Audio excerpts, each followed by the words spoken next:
கர்த்தருடைய பரிசுத்தமுள்ள நாமத்திற்கு மகிமை உண்டாவதாக. இந்த சின்ன செய்தியின் வேளையிலே நான் உங்களை வாழ்த்துகிறேன். அன்புக்குரிய தேவனுடைய பிள்ளைகளே, உன் தலையை உயர்த்துகிறவராக இருக்கிறார்.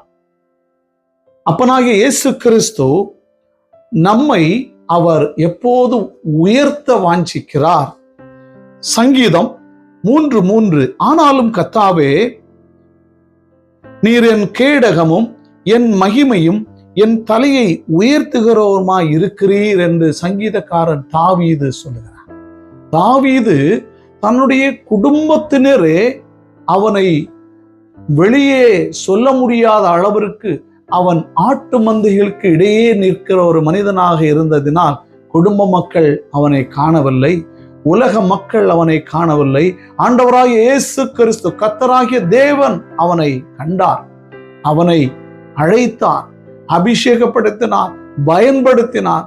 அதுபோல இன்று அன்புக்குரிய தேவனுடைய பிள்ளைகளே, நாமும் உலக வாழ்க்கையில் வாழ்ந்து கொண்டிருக்கும் போது உலக மனிதர்கள் நம்மை அமிழ்த்த பார்ப்பார்கள். என் தகப்பன் உங்களை உயர்த்த பார்க்கிறார். அமிர்த்துகிறவர்கள் முக்கியமா, இல்லை நம்மை உயர்த்துகிறவர்கள் முக்கியமா என்பதை நிதானித்து பார்ப்போம்.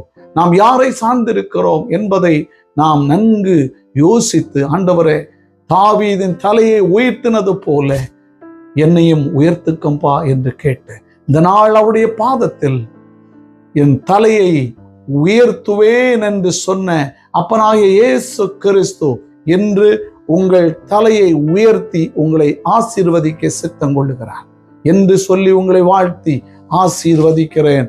ஆமென்.